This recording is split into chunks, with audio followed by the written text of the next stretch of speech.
Debate with Smriti Paruthikkad. മദ്യനികുതി, PM Shri, സ്വകാര്യ ഖനനം.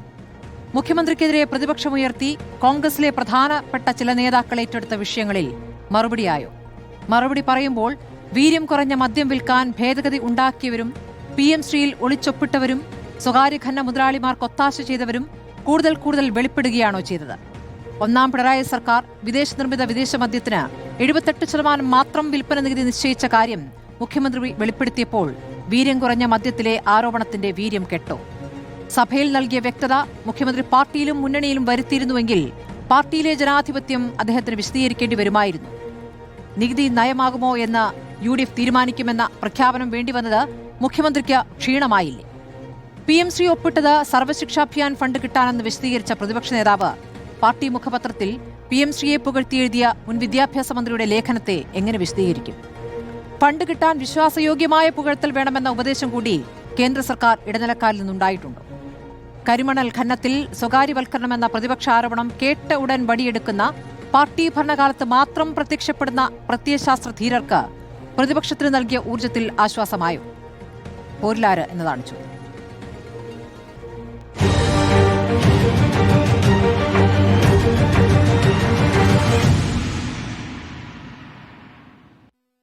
കോൺഗ്രസിൽ നിന്നും ഡോക്ടർ ജിൻഡോ ജോൺ, CPM-ൽ നിന്നും അഡ്വക്കേറ്റ് KS അരുൺകുമാർ, രാഷ്ട്രീയ നിരീക്ഷകരായി ശ്രീ ജോർജ് പൊടിപാറ, ശ്രീ KG ജ്യോതിർഘോഷ് എന്നിവരാണ്. ആദ്യം ഞാൻ ജിൻഡോയിലേക്കാണ് പോകുന്നത്. ജിൻഡോ, ഇന്നിപ്പോൾ മുഖ്യമന്ത്രി ഈ കാര്യങ്ങളെല്ലാം വിശദീകരിച്ചോ? ഞാൻ ചോദിക്കുന്നത്, പ്രതിപക്ഷത്തെ സംശയത്തെക്കാൾ ഉപരി പാർട്ടിക്കും മുന്നണിക്കും ഉണ്ടായ സംശയങ്ങൾ കൂടി ഉണ്ടായിരുന്നല്ലോ. അപ്പോൾ അത് ദൂരീകരിക്കപ്പെട്ടോ? അല്ല സ്മൃതി, ഇതിൽ പ്രതിപക്ഷമാണ് അഴിമതി ആരോപണമൊക്കെ ഉന്നയിച്ചത്. UDF-നകത്ത് അക്കാര്യത്തിൽ അഴിമതി ആരോപണം അത്തരത്തിലുള്ള ആക്ഷേപമൊന്നുമില്ല. ഇപ്പോൾ മദ്യനയം പ്രഖ്യാപിക്കാത്തത് കൊണ്ട് മദ്യനയമാണ് എന്നും പറയാൻ പറ്റില്ല. ബജറ്റിൽ നികുതി വകുപ്പിന്റെ ശുപാർശ ധനകാര്യ വകുപ്പ് അത് ക്രോഡീകരിച്ച് ബജറ്റിൽ പ്രഖ്യാപിച്ചു എന്നുള്ളതിനപ്പുറം UDF-ന്റെ മദ്യനയം വരാൻ പോകുന്നേ ഉള്ളൂ. അത് തന്നെയാണ് നമ്മൾ കഴിഞ്ഞ ദിവസങ്ങളിലും പറഞ്ഞുകൊണ്ടിരുന്നത്. അക്കാര്യത്തിൽ എല്ലാവരുമായിട്ട് കൂടിയാലോചിച്ച് മുന്നോട്ട് പോകണം എന്നുള്ള നിരീക്ഷണമാണ് പല ആളുകളും UDF-ൽ നിന്ന് പല ആളുകളും പറഞ്ഞിട്ടുള്ളത്. അതൊരു ശരിയായ നിരീക്ഷണവുമായിരുന്നു. അതുതന്നെയാണ് ഇന്ന് കേരളത്തിന്റെ മുഖ്യമന്ത്രി നിയമസഭയ്ക്കകത്ത് എൻഡോഴ്സ് ചെയ്തുകൊണ്ട് പറഞ്ഞത്. UDF-ൽ എല്ലാവരുമായി കൂടിയാലോചിച്ച് കോൺഗ്രസിനകത്തും UDF-ലെ ഘടകകക്ഷികളോടും മന്ത്രിസഭാ യോഗത്തിനും കൂടിയാലോചിച്ചതിന് ശേഷമേ UDF-ന്റെ മദ്യനയം പ്രഖ്യാപിക്കുകയുള്ളൂ. അതിനുശേഷമാണ് ഈ പറഞ്ഞ വീര്യം കുറഞ്ഞ മദ്യം വിൽക്കണമോ വേണ്ടയോ എന്നുള്ള നയപരമായ തീരുമാനമെടുക്കുന്നുള്ളൂ. അതിനപ്പുറത്ത് LDF-ന്റെ ഭാഗത്തുനിന്ന്, അതായത് 35 ദിവസം മുമ്പ് അധികാരമൊഴിച്ച സർക്കാരിൻ്റെ പ്രതിനിധികളായിരുന്ന ആളുകൾ ഇത്രയും കാലം അവർ വാദിച്ച നിലപാടുകളിൽ നിന്ന് മാറിക്കൊണ്ട് അവർ അഴിമതി ആരോപണം ഉന്നയിക്കുന്നു. അതിന് കൃത്യമായിട്ടുള്ള മറുപടി സഭയ്ക്കകത്ത് കേരളത്തിൻ്റെ മുഖ്യമന്ത്രി, ധനകാര്യ വകുപ്പ് മന്ത്രിയായിട്ടുള്ള VD സതീശൻ നൽകിയിട്ടുണ്ട് എന്നാണ് ഞങ്ങൾ കരുതുന്നത്. കാരണം LDF-ന്റെ നേതാക്കന്മാർ ഉന്നയിച്ചിട്ടുള്ള ഓരോ സംശയങ്ങൾക്കും അവരുടെ നേതാക്കന്മാർ സഭയിൽ ഉന്നയിച്ചത് മാത്രമല്ല, പുറത്ത് പറഞ്ഞതും സോഷ്യൽ മീഡിയയിലൂടെ പറഞ്ഞതും വിഷ്വൽ മീഡിയയിലൂടെ പറഞ്ഞതും മാധ്യമപ്രവർത്തകർ പറഞ്ഞതുമായിട്ടുള്ള എല്ലാ ചോദ്യങ്ങൾക്കുമുള്ള രേഖാമൂലമുള്ള മറുപടികൾ കൃത്യമായിട്ട് VD സതീശൻ നൽകിയിട്ടുണ്ട്, കേരളത്തിന്റെ മുഖ്യമന്ത്രി നൽകിയിട്ടുണ്ട് എന്നാണ് ഞങ്ങളുടെ പ്രതീക്ഷ. ജിൻഡോ, അത് പ്രതിപക്ഷവുമായി ബന്ധപ്പെട്ടാണ് ജിൻഡോ പറയുന്നത്. ഞാൻ ചോദിച്ചത്, നിങ്ങൾക്ക് പാർട്ടിയിൽ കോൺഗ്രസിനകത്ത് മുന്നണിക്കകത്ത് അവ്യക്തതയുണ്ടായിരുന്നവർക്ക് ഇന്ന് വ്യക്തതയായോ എന്നുള്ളതാണ്. ജിൻഡോ തന്നെ വ്യക്തിപരമായി ഇട്ട ഫേസ്ബുക്ക് പോസ്റ്റിലും താങ്കൾക്ക് ചില കാര്യങ്ങൾ വിശദീകരിക്കാൻ ബുദ്ധിമുട്ടുന്നു, ഈ ചർച്ചകളിൽ കാര്യങ്ങൾ വിശദീകരിക്കാൻ ബുദ്ധിമുട്ടുന്നു എന്ന രൂപത്തിലുള്ള ഒരു പോസ്റ്റ് ഇടുകയും ചെയ്തിരുന്നല്ലോ. അപ്പോൾ ആ പോസ്റ്റിന് അടിസ്ഥാനമായ കാര്യം അങ്ങേക്ക് വ്യക്തത കുറവുണ്ടായിരുന്നു എന്നുള്ളതാണ്. അപ്പോൾ മുഖ്യമന്ത്രി ഇന്ന് കാര്യങ്ങൾ വിശദീകരിക്കുമ്പോൾ താങ്കൾക്കും വ്യക്തതയായോ എന്നതാണ് എൻ്റെ ചോദ്യം. അല്ല, ഞാൻ പറഞ്ഞല്ലോ, ഇതിൻ്റെ ക്രമപ്രകാരമായിട്ടുള്ള ഇതിൻ്റെ പ്രൊസീജിയേഴ്സ് ആണ് കൃത്യമായിട്ട് അദ്ദേഹം ധനകാര്യമന്ത്രി, മുഖ്യമന്ത്രി ഇന്ന് വിശദീകരിച്ചിരിക്കുന്നത്. അതിനപ്പുറത്ത് നയപരമായിട്ടുള്ള തീരുമാനം തീരുമാനിക്കാൻ പോകുന്നേ ഉള്ളൂ. അക്കാര്യത്തിൽ അതിനുശേഷമാണ് UDF-ന്റെ നേതാക്കന്മാരുടെ തീരുമാനവും UDF-ന്റെ തീരുമാനമായിട്ട് പ്രഖ്യാപിക്കാൻ പോകുന്നത്. അപ്പോഴാണ് UDF-ന്റെ മദ്യനയത്തെക്കുറിച്ചിട്ടുള്ള വ്യക്തമായ നിലപാട് വരികയുള്ളൂ. ഇപ്പോൾ UDF-ന്റെ മദ്യനയത്തെക്കുറിച്ചിട്ടുള്ള വ്യക്തതയല്ല വന്നിരിക്കുന്നത്. ധനകാര്യ വകുപ്പിന്റെ ഈ പ്രഖ്യാപനത്തിന്റെ നാൾ വഴികളെ കുറിച്ചിട്ടുള്ള നിലപാടുകളാണ് ഇവിടെ വ്യക്തമാക്കുന്നത്. അല്ലെങ്കിൽ മുഖ്യമന്ത്രി നയം പ്രഖ്യാപിച്ചിട്ടില്ലല്ലോ, മദ്യനയം അങ്ങനെയല്ലല്ലോ പ്രഖ്യാപിക്കുക. അതിൽ അങ്ങേക്ക് എന്തെങ്കിലും സംശയം ഉണ്ടായിരുന്നു? എനിക്കൊരു സംശയമില്ലല്ലോ. എനിക്കെന്നല്ല, UDF-ൽ ആർക്കും മദ്യനയത്തിന്റെ പ്രഖ്യാപനത്തിന്റെ രീതിയെ കുറിച്ചിട്ട് ഒരു സംശയം ഉണ്ടായില്ലല്ലോ. അങ്ങനെയാണെങ്കിൽ നികുതി നിശ്ചയിക്കലുമായി ബന്ധപ്പെട്ടുണ്ടായ സംശയങ്ങളാണല്ലോ പല നേതാക്കളിൽ നിന്നും പ്രതികരണങ്ങളായി വന്നത്. തീർച്ചയായിട്ടും നികുതി നിശ്ചയിക്കുന്നതിന്റെ പ്രൊസീജിയേഴ്സാണ് ഇന്ന് കേരളത്തിന്റെ ധനകാര്യ വകുപ്പ് മന്ത്രി മുഖ്യമന്ത്രിയും ഇന്ന് കേരളത്തിന്റെ നിയമസഭയ്ക്കകത്ത് പറഞ്ഞത്. അത് കൃത്യമായിട്ട് ആ പ്രൊസീജിയർ അതിന്റെ വഴി ഏതൊക്കെ രീതിയിലാണ് കടന്നു വന്നത് എന്നുള്ളതാണ് അദ്ദേഹം വിശദീകരിച്ചത്. അത് അന്നും ഞങ്ങൾ പറയുന്നുണ്ട്. നികുതി വകുപ്പിന്റെ ശുപാർശ ധനകാര്യ വകുപ്പ് അത് ക്രോഡീകരിച്ച് ബജറ്റിൽ പ്രസന്റ് ചെയ്തു എന്നുള്ളതിനപ്പുറം ഇത് UDFന്റെ മദ്യനയമല്ല. UDFന്റെ മദ്യനയം ചർച്ച ചെയ്ത് തീരുമാനിക്കാൻ പോകുന്നേ ഉള്ളൂ എന്നുള്ള കാര്യമാണ് നമ്മൾ ആദ്യം മുതൽ ഇപ്പോഴും പറയുന്നത്. അതിലൊന്നും ഒരു മാറ്റവും ഇല്ല. ശരി, അഡ്വക്കേറ്റ് KS അരുൺകുമാർ, ഇന്നിപ്പോൾ പ്രതിപക്ഷ നേതാവും മുഖ്യമന്ത്രിയും തമ്മിൽ ഒരു വാക്പോര് എന്ന രൂപത്തിൽ തന്നെയാണ് ഓരോ ചോദ്യങ്ങൾ ഓരോ മറുപടികൾ എന്ന രൂപത്തിലായിരുന്നു സഭയിൽ ആ വാദപ്രതിവാദങ്ങൾ ഒരു വാഗ്വാദം എന്ന രൂപത്തിൽ തന്നെ നമ്മൾ കണ്ടത്. അപ്പോൾ പ്രതിപക്ഷത്തിന് കൃത്യമായി വ്യക്തത വന്നിട്ടുണ്ടോ? ഇപ്പോൾ ഈ മദ്യനികുതിയുമായി ബന്ധപ്പെട്ട ബാക്കി വിഷയങ്ങളുണ്ട്, അതിലേക്ക് വരാം. മദ്യനികുതിയുമായി ബന്ധപ്പെട്ട നിങ്ങൾ ഉന്നയിച്ച ആരോപണം എന്നുള്ളത് അഴിമതിയാണ്. ബക്കാഡിൽ നിന്നും പണം വാങ്ങിക്കൊണ്ട് ശരവേഗത്തിൽ ഫയൽ നീങ്ങുന്നു എന്നുള്ളതായിരുന്നു പറഞ്ഞിരുന്നത്. ആ ശരവേഗത്തിൽ ഫയൽ നീങ്ങുന്നത് എന്തിനാണ് എന്നുകൂടി ഇന്ന് മുഖ്യമന്ത്രി വിശദീകരിക്കുന്നുണ്ട്. നികുതി നിശ്ചയിക്കൽ മദ്യനയമാകണമെങ്കിൽ UDFൽ ആലോചിക്കണം. UDF തീരുമാനിച്ചാൽ ഇതായിരിക്കും നികുതി, അല്ലെങ്കിൽ ആ വിഷയം അവിടെ തീരുന്നു എന്നുള്ളതാണ് മുഖ്യമന്ത്രി വിശദീകരിക്കുന്നത്. അതിലപ്പുറം ഒരു അഴിമതി ആരോപണം നിങ്ങൾ ഉന്നയിക്കുമ്പോൾ നിങ്ങളുടെ കാലത്ത് നടന്നിരുന്ന ചില പ്രഖ്യാപനങ്ങൾ കൂടി ഇന്ന് പുറത്തേക്ക് വന്നിരിക്കുകയാണ്, അല്ലെങ്കിൽ മറവിയിലേക്ക് പോയിരുന്ന ചില കാര്യങ്ങൾ രേഖകൾ സഹിതം മുഖ്യമന്ത്രി പുറത്തേക്ക് കൊണ്ടുവന്നിരിക്കുകയാണ്. അപ്പോൾ അതിനു കൂടി മറുപടി പറയേണ്ടി വരും. എന്തിനു മറുപടി പറയാനും ഞങ്ങൾ തയ്യാറാണ്. ഏതായാലും ഇന്ന് നിയമസഭയിൽ ബജറ്റ് ചർച്ചയ്ക്ക് മറുപടി പറഞ്ഞുകൊണ്ട് മുഖ്യമന്ത്രി പറഞ്ഞ മറുപടിയുടെ അടിസ്ഥാനത്തിൽ ഈ വിഷയം ഇവിടെ തീരുന്നതല്ല. ഒരു തരത്തിലും തൃപ്തികരമായിട്ടുള്ള മറുപടിയല്ല അദ്ദേഹം പറഞ്ഞത്. ആ മറുപടിയുടെ ഉള്ളടക്കത്തിലൂടെ ശ്രീ VD സതീശന്റെ വീര്യമാണ് കുറഞ്ഞത്, UDFന്റെ വീര്യമാണ് കുറഞ്ഞത്, കോൺഗ്രസിന്റെ വീര്യമാണ് കുറഞ്ഞത്. അതിന് അദ്ദേഹം വരും ദിവസങ്ങളിൽ കൂടുതൽ മറുപടി പറയേണ്ടി വരും, അല്ലെങ്കിൽ അത് പറയിപ്പിക്കുന്ന സാഹചര്യം കേരളത്തിൽ ഉണ്ടാകും. ബജറ്റിലൂടെ ഒരു പ്രഖ്യാപനം നടത്തുക, എന്നിട്ട് ആ നികുതി വലിയ തരത്തിൽ ഇളവ് കൊടുക്കുക. കേരളത്തിന് ഇപ്പോഴത്തെ സാമ്പത്തിക സ്ഥിതിയിൽ വരുമാനം കൂട്ടാൻ വേണ്ടിയിട്ടല്ല, കിട്ടിക്കൊണ്ടിരുന്ന വരുമാനം വെട്ടിക്കുറയ്ക്കുക. അത് ഇവിടുത്തെ മദ്യരാജാക്കന്മാരുടെ കമ്പനികൾക്ക് വലിയ തരത്തിൽ ഇളവ് കൊടുക്കുക. വലിയ പ്രതിഷേധം പ്രതിപക്ഷത്തിന്റെ ഭാഗത്തുനിന്നും ഭരണപക്ഷത്തിന്റെ ഭാഗത്തുനിന്നും എല്ലാം വരുമ്പോൾ ഞങ്ങൾ മദ്യനയം പ്രഖ്യാപിച്ചിട്ടില്ല, ഞങ്ങളുടെ മദ്യനയം വരുമ്പോൾ ഇതിനൊക്കെ പരിഹാരമാകും എന്ന് പറഞ്ഞാൽ ഇതിന് മറുപടിയാകുമോ?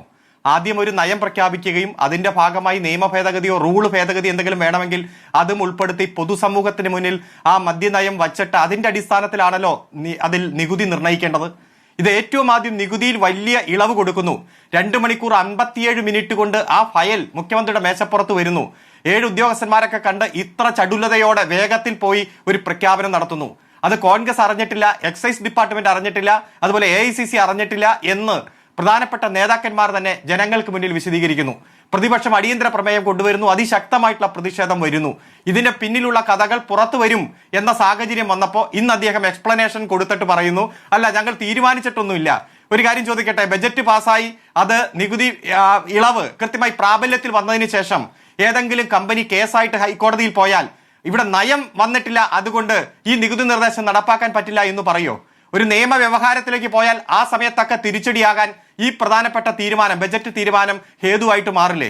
2018 ഒരു സാഹചര്യമാണ് അദ്ദേഹം ബദലായിട്ട് പറയുന്നത്. അതിൽ എവിടെയാണ് അഴിമതി, എവിടെയാണ് നീതി നിഷേധം നടന്നത്, എവിടെയാണ് കൂടിയാലോചനകൾ ഇല്ലാത്തത്? ഇന്ത്യൻ മെയ്ഡ് ഫോറിൻ ലിക്കറിന്റെയും ഫോറിൻ മെയ്ഡ് ഫോറിൻ ലിക്കറിന്റെയും അഡ്വക്കേറ്റ് അരുൺകുമാർ, ഇപ്പോൾ ബക്കാഡിയാണ് പ്രപ്പോസൽ സമർപ്പിച്ചത്. സ്വാഭാവികമായും അവരുടെ പ്രപ്പോസലിനനുസരിച്ചാണ് ഒരു നോട്ട് അങ്ങോട്ട് പോകുന്നത്. അതിന്റെ അടിസ്ഥാനത്തിലാണ് എങ്ങനെയൊക്കെ ബജറ്റിലേക്ക് തുക വകയിരുത്താം എന്ന് നോക്കുന്നതിനിടയിലാണ് ഇത് വന്നതെന്നാണ് മുഖ്യമന്ത്രി വിശദീകരിച്ചത്. അങ്ങനെയെങ്കിൽ നിങ്ങളുടെ കാലത്ത് ചെയ്തതും കൂടി അങ്ങ് വിശദീകരിക്കൂ.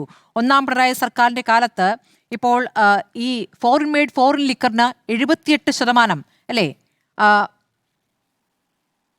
അതെ, 78% ആയിട്ട് നികുതി നിജപ്പെടുത്തിയതിനെ അങ്ങെങ്ങനെയാണ് വിശദീകരിക്കുക? ഇപ്പോൾ വീര്യം കുറഞ്ഞ മദ്യത്തിന് കുറഞ്ഞുപോയി എന്നാണല്ലോ നിങ്ങൾ പറഞ്ഞത്. വീര്യം കുറഞ്ഞ മദ്യത്തിനും എത്രയാണ് ഇപ്പോൾ നിശ്ചയിച്ചിരിക്കുന്നത്? 170ഉം 120ഉമാണ്. അതായത് സ്ലാബ് 1ന് 120, സ്ലാബ് 2ന് 170 എന്നുള്ളതാണ്. നിങ്ങൾ ഏറ്റവും വീര്യം കൂടിയ 45% ആൽക്കഹോൾ കണ്ടന്റ് ഉള്ള മദ്യത്തിന് നിങ്ങളുടെ കാലത്ത് നിശ്ചയിച്ചത് എത്രയാണ്? 78% നിജപ്പെടുത്തി. അതും ഈ പറയുന്ന ബക്കാഡി അടക്കമുള്ള കമ്പനികൾ വന്നിട്ടുണ്ടായിരുന്നു. അന്ന് എക്സൈസ് മന്ത്രിയായിരുന്ന MV ഗോവിന്ദൻ ഫയലിൽ നോട്ട് എഴുതിയത് ബക്കാഡി ഇന്ത്യ, SDF എന്നിവർ നൽകിയ അപേക്ഷകളും സമാനമായ മറ്റ് അപേക്ഷകളും ഒരുമിപ്പിച്ച് വീര്യം കുറഞ്ഞ മദ്യത്തിന് വ്യക്തമായ നിർവചനം നൽകി വിശദമായ റിപ്പോർട്ട് അടിയന്തരമായി സമർപ്പിക്കുക എന്നുള്ളതാണ്. അവരുടെ അപേക്ഷ വന്നിരിക്കുന്നു എന്നുള്ളതാണ്. ഇതിനുശേഷമാണ് ചട്ടം ഭേദഗതിക്കായി ഫയൽ വേഗത്തിൽ നീങ്ങുന്നത്. 2022 25/7/2022 മന്ത്രിയായിരുന്ന എം വി ഗോവിന്ദൻ കരട് അംഗീകരിക്കുകയും ചെയ്തിരിക്കുന്നു.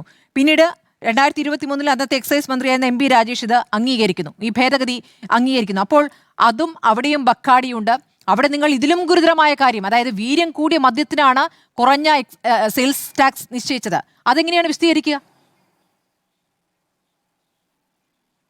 യെസ്, താങ്കൾ ആദ്യം പറഞ്ഞ ഒരു കമന്റ് അത് തെറ്റാണ്. ബജറ്റ് തയ്യാറാക്കിക്കൊണ്ടിരിക്കുമ്പോൾ വന്ന ആപ്ലിക്കേഷൻ ബെക്കാഡിയുടെ ആപ്ലിക്കേഷൻ എന്നാ പറഞ്ഞത്. അതല്ല, തെറ്റാണ്. 2023 ഫെബ്രുവരി മാസം 27 ബെക്കാഡി ഇത്തരത്തിൽ നികുതി ഇളവിന് വേണ്ടി ഒരു അപേക്ഷ അങ്ങനെയല്ല ഞാൻ പറഞ്ഞത്. LDF സർക്കാരിന്റെ 3 വർഷക്കാലം, ഏകദേശം 2.25 വർഷക്കാലം. പറഞ്ഞോളൂ, അങ്ങ് പറഞ്ഞോളൂ. ജനങ്ങൾക്ക് മനസ്സിലായല്ലോ. ശരി, അങ്ങ് പറഞ്ഞോളൂ. അതുകൊണ്ട് ഈ ബജറ്റ് തയ്യാറാക്കിയതിന്റെ ഇടയിലല്ല അപേക്ഷ വന്നത്. 2023 ഫെബ്രുവരി 27 3 വർഷം LDF സർക്കാർ അതിൽ തീരുമാനമെടുത്തില്ല. ആ തീരുമാനമെടുക്കാത്ത ഫയലാണ് മുഖ്യമന്ത്രിയായി ശ്രീ വി ഡി സതീശൻ സത്യപ്രതിജ്ഞ ചെയ്ത് 2.25 മണിക്കൂറിനുള്ളിൽ ആ ഫയൽ അനങ്ങി മുഖ്യമന്ത്രിയുടെ പ്രശ്നം എന്താണെന്നറിയോ? പറഞ്ഞു കഴിഞ്ഞ പോയിന്റ് ഒറ്റ മിനിറ്റ് അരുൺ, അതിനാണല്ലോ മുഖ്യമന്ത്രി ഇന്ന് സഭയിൽ മറുപടി നൽകിയത്. ഈ വേഗത്തിൽ പോവുക എന്ന് പറഞ്ഞാൽ ബജറ്റ് പ്രഖ്യാപിക്കാൻ കുറച്ച് ദിവസമേ ഈ സർക്കാർ അധികാരമേറ്റിട്ട് കിട്ടിയിട്ടുള്ളൂ. അതിനകത്ത് എങ്ങനെയൊക്കെ നികുതികൾ സമാഹരിക്കാമെന്നുള്ള കാര്യങ്ങൾ പരിശോധിക്കുമ്പോൾ ഉദ്യോഗസ്ഥർ നൽകിയ വിവരം അനുസരിച്ചാണ് ഇങ്ങനെയൊരു ഭേദഗതി അവിടെ കിടപ്പുണ്ട്, ആ ടാക്സ് നമ്മൾ നിശ്ചയിച്ചിട്ടില്ല എന്ന് പറഞ്ഞപ്പോൾ അങ്ങ് സ്വാഭാവികമായും അതിലേക്ക് വേഗമുണ്ടാകും എന്നാണ് അദ്ദേഹം വിശദീകരിച്ചത്. അത് ബാക്കി കാര്യങ്ങൾ കോൺഗ്രസ് വിശദീകരിക്കട്ടെ. വിശദീകരിക്കപ്പെട്ട കാര്യമാണ് നിങ്ങൾ വിശദീകരിക്കേണ്ട കാര്യം. നിങ്ങളുടെ കാലത്ത് ഇതിലും വീര്യം കൂടിയ, ഏറ്റവും വീര്യം കൂടിയ മദ്യത്തിന്, ബക്കാടി അടക്കം വീര്യം കൂടിയ മദ്യത്തിന് 78% മാത്രം സെയിൽസ് ടാക്സ് നിശ്ചയിച്ചതിന്റെ അടിസ്ഥാനം എന്താണ്? അതങ്ങ് വിശദീകരിക്കും. ഞാൻ വിശദീകരിക്കാം, ഒരു 1/2 സെക്കൻഡോടെ വേണം. മുഖ്യമന്ത്രി വിശദീകരിച്ചു, അതുകൊണ്ട് CPM വിശദീകരിക്കേണ്ട, ഇടതുപക്ഷത്തിന്റെ എക്സ്പ്ലനേഷൻ വേണ്ട എന്നർത്ഥമില്ല. മുഖ്യമന്ത്രി വിശദീകരിച്ചാൽ ആ വിശദീകരണം തെറ്റാണെങ്കിൽ അന്തസ്സായിട്ട് ചൂണ്ടിക്കാണിക്കും. ജനങ്ങൾക്ക് മനസ്സിലാകുന്ന ഭാഷയിൽ ഞങ്ങൾ ഞങ്ങളുടേതായിട്ടുള്ള വിശദീകരണവും എതിർപ്പും രേഖപ്പെടുത്തും. അതാണ് രേഖപ്പെടുത്തിയത്. രണ്ടാമത് എന്നോട് ചോദിച്ച ചോദ്യം അത് ഫോറിൻ മെയ്ഡ് ഫോറിൻ ലിക്കർ ഇറക്കുമതി ചെയ്യുന്നതുമായി ബന്ധപ്പെട്ടുകൊണ്ടാണ്. 2018 വരെ ഫോറിൻ ലിക്കർ ഇവിടെ കസ്റ്റംസിന്റെ കയ്യിൽ നിന്ന് നേരിട്ട് വാങ്ങിച്ച് ബാറുകൾക്ക് നേരിട്ട് വിൽക്കാമായിരുന്നു. അതിൽ ബിവറേജ് കോർപ്പറേഷനോ ഗവൺമെന്റിനോ ഒരു റോളും ഉണ്ടായിരുന്നില്ല. അന്ന് ഏകദേശം 152% എക്സൈസ് കസ്റ്റംസ് ഡ്യൂട്ടി. അത് 2018 ഭേദഗതി ചെയ്ത് കസ്റ്റംസിൽ നിന്ന് ബിവറേജ് കോർപ്പറേഷനിലൂടെ തന്നെ വിൽക്കുന്ന സംവിധാനം പുതുതായിട്ട് എസ്റ്റാബ്ലിഷ് ചെയ്തു. അപ്പോ 152% കസ്റ്റംസ് ഡ്യൂട്ടി, അതുപോലെ വിൽപ്പന നികുതി 115%. ഇത് വച്ച് നോക്കുമ്പോൾ ഏകദേശം 267% ആ ഡ്യൂട്ടിയുടെ കാര്യത്തിൽ തന്നെ വരും. എന്നാൽ ഇന്ത്യൻ മെയ്ഡ് ഫോറിൻ ലിക്കറിന്റെ അന്നത്തെ നികുതി 210%. അന്ന് 251 ആയിട്ടില്ല. ഇത് രണ്ടും തമ്മിലുള്ള വ്യത്യാസം, അതായത് ഫോറിൻ മെയ്ഡ് ഫോറിൻ ലിക്കറിന് കസ്റ്റംസ് ഡ്യൂട്ടി 152%. അപ്പൊ 100 രൂപയാണ് അതിന്റെ യഥാർത്ഥ വിലയെങ്കിൽ അപ്പോൾ തന്നെയായി 252. പിന്നെ അതിന്റെ തന്നെ വിൽപ്പന നികുതി 115%. അങ്ങനെ വരുമ്പോൾ വലിയ വിലയിലേക്ക് ആ തുക പോകും. ഇന്ത്യൻ മെയ്ഡ് ഫോറിൻ ലിക്കറാണെങ്കിൽ ആകെ 210%, വിൽപ്പന നികുതി മാത്രമേ ഉള്ളൂ, അതിൽ എക്സൈസ് ഡ്യൂട്ടി ഇല്ല. ഇത് രണ്ടും തുല്യമാക്കുക, കാരണം ഇത് രണ്ടും തുല്യപ്പെടുത്തുക എന്ന രൂപത്തിൽ വലിയ വിലയാണ്. എന്നാൽ അതുമായി ബന്ധപ്പെട്ടുകൊണ്ട് പണ്ട് ബാറിൽ വിൽക്കുന്നത് പോലെ തന്നെ ജനങ്ങൾക്ക് അത് വലിയ വില കൊടുക്കേണ്ടി വരും. അതുകൊണ്ട് ഇത്തരത്തിൽ ബിവറേജ് കോർപ്പറേഷൻ വഴി കൊടുക്കുന്നതിന്റെ പ്രയോജനം കിട്ടില്ല. ആ ഒരു സാഹചര്യത്തിൽ നികുതി ഏകീകരിക്കുകയും ഇന്ത്യൻ മെയ്ഡ് ഫോറിൻ ലിക്കറിന്റെയും ഫോറിൻ മെയ്ഡ് ഫോറിൻ ലിക്കറിന്റെയും ആ ശതമാനം കണക്ക് വെച്ചുകൊണ്ട് തന്നെ അതിന്റെ വില ഏകീകരിക്കുന്ന ഒരു നടപടിക്രമമാണ് സ്വീകരിച്ചത്.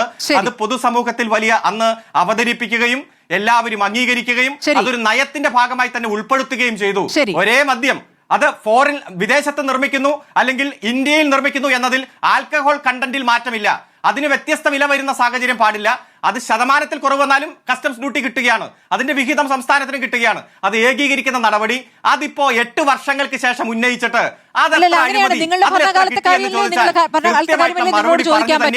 നിങ്ങൾ 10 വർഷം നീണ്ട 10 വർഷം ഭരിച്ചിരുന്നു അരുൺകുമാർ. സ്വാഭാവികമായിട്ടും നിങ്ങളുടെ കാലത്തെ കാര്യങ്ങൾ ചോദിക്കും.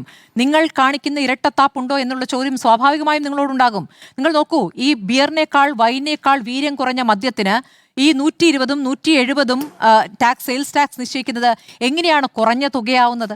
അതെങ്ങനെയാണ് കുറഞ്ഞ തുകയാകുന്നത്? അതെങ്ങനെയാണ് നിങ്ങൾക്ക് വിശദീകരിക്കാനാവുക? നിങ്ങൾക്ക് വിദേശ മദ്യത്തിന് 78% മാത്രം നികുതി നിശ്ചയിച്ചതിന് നിങ്ങൾക്ക് വളരെ വിശദമായി വിശദീകരിക്കാൻ പറ്റുന്നു. അതിന് നിങ്ങൾ പറയുന്നത് ഇപ്പോൾ ഈ വിദേശ ഇറക്കുമതി തീരുവയുള്ളതാണ്, ഇറക്കുമതി തീരുവയുള്ള വിദേശ മദ്യമായതുകൊണ്ട് അത് വാങ്ങുന്നുണ്ടല്ലോ, അപ്പോൾ ബാക്കി ഈ ഇത്ര സെയിൽസ് ടാക്സ് മതി എന്നുള്ള ഉദാര സമീപനം നിങ്ങൾക്ക് വരുന്നു. അതേസമയം ഈ പറയുന്ന വൈനേക്കാൾ ബിയറിനേക്കാൾ വീര്യം കുറഞ്ഞ മദ്യം ഇവിടെ നിർമ്മിക്കാമെന്നും അത് ഈ മദ്യ വ്യാപനത്തിന് ഒരു കുറവുണ്ടാക്കുമെന്നും നേരത്തെ തന്നെ പല കമ്മീഷനുകൾ പറഞ്ഞിട്ടുള്ളതാണ്.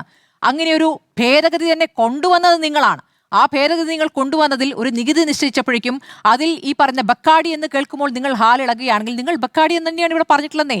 ബക്കാടിയും അടുത്തൊരു കമ്പനിയും കൂടിയാണല്ലോ ഇപ്പോൾ പറഞ്ഞുകൊണ്ടിരിക്കുന്നത്. അപ്പോൾ ഈ പേരുകൾ പറയുമ്പോൾ നിങ്ങൾ പ്രത്യേകമായി അതിനെ വേറെ രൂപത്തിൽ അവതരിപ്പിക്കുന്ന പിന്നിൽ ദുരുദ്ദേശം സംശയിച്ചാൽ തെറ്റ് പറയാൻ പറ്റുമോ? സ്മൃതി പറഞ്ഞ പ്രയോഗം വളരെ തെറ്റാണ്. വൈനിനേക്കാൾ വീര്യം കുറഞ്ഞ മദ്യം എന്നുള്ളത് തെറ്റായ പ്രയോഗമാണ്. വൈൻ നമുക്കറിയാം പഴവർഗ്ഗങ്ങളിൽ നിന്ന് പുളിപ്പിച്ചെടുക്കുന്നതാണ്. അതൊരിക്കലും മദ്യമല്ല. വൈൻ വീടുകളിൽ വരെ ഉൽപ്പാദിപ്പിക്കും. മദ്യം എന്ന് പറയുന്നത് ലിക്കറിന്റെ അംശമുള്ളതാണ്. ആ ലിക്കറിന്റെ അംശം എന്ന് വെച്ചാൽ സ്പിരിറ്റ് ഉൾപ്പെട്ടതാണ്. അത് ചിലപ്പോൾ ഞാൻ പറയട്ടെ, അല്ല എനിക്ക് ഈ ഇടയ്ക്ക് താങ്കൾ ചോദ്യം 3 മിനിറ്റുള്ള മര്യാദകൾ കാണിക്കല്ലേ. 3 മിനിറ്റുള്ള ചോദ്യം ചോദിച്ചു, അത് ഞാൻ കേട്ടിരുന്നു. ഞാൻ ഉത്തരം പറയുമ്പോൾ തന്നെ ഇടപെടരുത്. ഇത് മര്യാദകേടാണ്. പറയൂ ഞാൻ എന്നിട്ട് ചോദിക്കാം. ചോദിക്കാം, ഉത്തരം പറയും. പക്ഷേ ഉത്തരം പറഞ്ഞോളൂ, സമയം കളയണ്ട, അങ്ങ് പറഞ്ഞോളൂ. അത് കഴിഞ്ഞിട്ട് ഞാൻ ചോദിച്ചോളാം. 1% 0.01 സ്പിരിറ്റ് ഉൾപ്പെട്ടതാണ് മദ്യം. അത് വൈനല്ല. ഇവിടെ മദ്യത്തിന്റെ കൃത്യമായിട്ടുള്ള അതിന്റെ അളവ്, അത് വീര്യം കൂടിയാലും കുറഞ്ഞാലും വീര്യം സമമായാലും 251% തന്നെയാണ് ഇവിടെ നികുതി. അതിൽ കുറച്ച് നിശ്ചയിച്ചിട്ടേ ഇല്ല. ആ ഒരു സാഹചര്യത്തിലാണ് 3 വർഷം ഈ ഫയൽ പെൻഡിങ് നിന്നത്. എത്ര ആപ്ലിക്കേഷൻ കിട്ടിയാലും അതിൽ 251% നിന്ന് കുറയ്ക്കാൻ ലിക്വർ ഉൾപ്പെട്ടിട്ടുണ്ടോ, സ്പിരിറ്റ് ഉൾപ്പെട്ടിട്ടുണ്ടോ, അത് കുറയ്ക്കാൻ LDF ഗവൺമെന്റ് തയ്യാറായിരുന്നില്ല. അതുകൊണ്ട് തന്നെയാണ് 2022-23 മദ്യനയം ഭേദഗതി ചെയ്തിട്ടും ഞങ്ങൾ അതിന് അനുവാദ പത്രം കൊടുക്കാത്തത്, ഇവിടെ സപ്ലൈ നടക്കാത്തത്, അല്ലെങ്കിൽ അത് ലോഞ്ച് ചെയ്യാൻ ഒരു കമ്പനിക്കും പറ്റാതെ വന്നത് 251% നിന്ന് കുറയ്ക്കാത്തത് കൊണ്ടാണ്. വൈൻ വേറെ, വൈനുമായി ബന്ധപ്പെട്ടുകൊണ്ട് വെറും 86% നികുതിയുള്ളൂ. ബിയർ 115% നികുതിയുള്ളൂ. ബാക്കി ഏതെങ്കിലും തരത്തിൽ സ്പിരിറ്റ് ഉൾപ്പെട്ടോ 251% തന്നെയാണ് നികുതി. അത് ഇപ്പോൾ 120% കുറച്ചിട്ട് നിങ്ങൾ അന്ന് തീരുമാനം എടുത്തില്ലല്ലോ. ഒരു മിനിറ്റ്, നികുതി കുറയ്ക്കുകയല്ല, നികുതി നിങ്ങൾ തന്നെ കൊണ്ടുവന്ന അറിയാതെ നോക്കൂ. അത് അവർ കോൺഗ്രസ് പറഞ്ഞാണ്, നിങ്ങൾ കുറെ പ്രാവശ്യം പറഞ്ഞാണല്ലോ AICCയുടെ കാര്യത്തിൽ നിങ്ങൾ ഇത്ര ബുദ്ധിമുട്ടുണ്ടായിരുന്നു. നിങ്ങളുടെ നിലപാടാണോ നിങ്ങൾ പറയേണ്ടത്? അപ്പോൾ നിങ്ങൾ നിശ്ചയിച്ച കാറ്റഗറിയിൽ നികുതി ഒറ്റ മിനിറ്റ് ഞാൻ ചോദിക്കട്ടെ, നിങ്ങൾ നിശ്ചയിച്ച കാറ്റഗറിയിൽ ഒരു നികുതി നിശ്ചയിച്ചതാണ് നിങ്ങൾ ഇപ്പോൾ പ്രശ്നമായി പറയുന്നത്. ഈ പറയുന്ന സ്പിരിറ്റ് എന്ന് നിങ്ങൾ ആവർത്തിച്ചുകൊണ്ടിരിക്കുന്നുണ്ടല്ലോ. ഈ കാറ്റഗറി നിശ്ചയിക്കുന്നത് ഈ ആൽക്കഹോളിന്റെ കണ്ടന്റ് അനുസരിച്ചാണ്. അഡ്വക്കേറ്റ് അരുൺകുമാർ, ആൽക്കഹോൾ കണ്ടന്റ് അനുസരിച്ചാണ് നികുതി നിശ്ചയിക്കുന്നത്. അങ്ങനെയാണ് കാറ്റഗറി നിശ്ചയിച്ചിട്ടുള്ളത്. ഇപ്പോൾ ബിയറിന്റെ സെയിൽസ് ടാക്സ് എത്രയാണ്? ബിയറിന്റെ സെയിൽസ് ടാക്സ് 116%. വൈൻ്റെ 86%. വൈനിൽ ആൽക്കഹോൾ കണ്ടന്റ് ഉള്ളത് 15.5% വരെയാണ്. ബിയറിൽ ആൽക്കഹോൾ കണ്ടന്റ് ഉള്ളത് 6% വരെയാണ്. അപ്പോൾ ഇങ്ങനെയാണ് ഇതിൽ ഈ പറയുന്ന ആൽക്കഹോൾ കണ്ടന്റ് അനുസരിച്ചാണ് നിങ്ങൾ സെയിൽസ് ടാക്സ്, ഇങ്ങനെയാണ് ഇതിന്റെ ഘടന, സെയിൽസ് ടാക്സ് നിശ്ചയിക്കുന്നത്. ഈ സ്പിരിറ്റ് എന്ന് പറയുമ്പോൾ നിങ്ങൾ സ്പിരിറ്റ് നിർമ്മാണത്തിന് ഒരു കേന്ദ്രം തന്നെ തുടങ്ങായിരുന്നില്ലേ പാലക്കാട്? സ്പിരിറ്റ് നിങ്ങൾക്ക് ഈ അസ്പൃശ്യമായൊരു സംവിധാനമാണോ? സ്പിരിറ്റ് കേന്ദ്രം തുടങ്ങാൻ പോയതല്ലേ? അപ്പോൾ നിങ്ങൾ ഇപ്പോൾ ഏകീകരിക്കുക എന്ന് പറഞ്ഞാൽ, നിങ്ങൾ പോവല്ലേ ആ വിഷയത്തിലേക്ക് തന്നെ വരൂ. നിങ്ങൾ ഏകീകരിക്കുക എന്ന് പറയുമ്പോൾ ആർക്ക് വേണ്ടി ഏകീകരിക്കുന്നു? ഈ ഫോറിൻ മെയ്ഡ് ഫോറിൻ ലിക്കർ ആർക്ക് വേണ്ടി ഏകീകരിക്കുന്നു? നിങ്ങൾ ആരാണ് ഏകീകരിക്കാൻ ആവശ്യപ്പെട്ടത്?